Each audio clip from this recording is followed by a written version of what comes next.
Umlisi okhuluma kule video uveza umbono wakhe mayelana nesicelo sikaMisuzulu sokuthi angezelwe ama-security ngokuba akazizwa ephephile. Uthi-ke umlisi okhuluma kule video, uMisuzulu uyayiveza ukuthi kahle kahle umoshile and uyisehluleki. Ngoba ney'nqumo ey'ningi nje bekade ey'thatha bezinepolitiki phakathi. Kanti kwazona futhi lezo y'nqumo bezingabanelisi.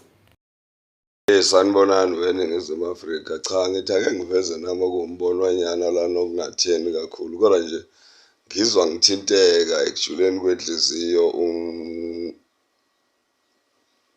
isilo uMisuzulu kaZwelithini uma ethi akwengezwe abaqaphi bakhe uzizwa engekho safe.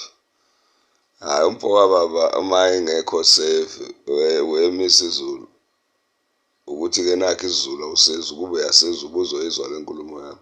Uma ungekho uzizwa ungekho safe mfoka mkhulu, hhayi akakaze umdlokombane asitshele leyo nto thina.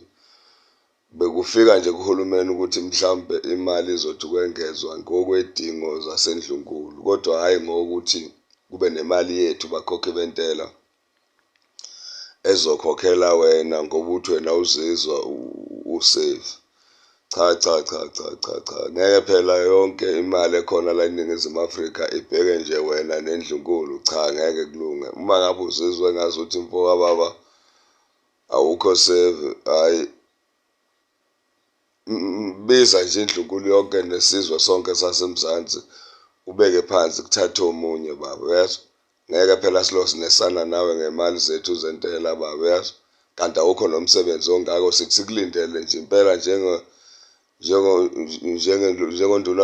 njengomuntu, njengondaba ezitha, njengesilo sethu silindele ukuthi ey'phishini ozoyidiliva kuzoba khona ukuthi kube khona ukuthi njengomuntu osiholayo, hhayi wena, hhayi uyiphumele nje eceleni futhi ney'nqumo oy'thathayo beyingakasenelisi ekuthenini wena siqhoqhobelwe wuwe njengesizwe samaZulu. Kwakasiqhoqhobali wena njengobaba wakho, ubusafunda nje ufunda ukuphatha, nakhona kuyakwehlula uney'nqumonyana engathi inepolitiki phakathi, ayikwahle bafa ayingeke awume kancane. Uma ubona nje ukuthi ngathi uyaxakeka, hhayi shiya phansi mntakamkhulu, shiya phansi, awuhoxe. Bahoxa naseMelika bahoxa bathatha omunye, noma wathatha uQueen Elizabeth, kodwa nje fanele uhoxe nawe uthathe omunye. Ubani umbuzeni?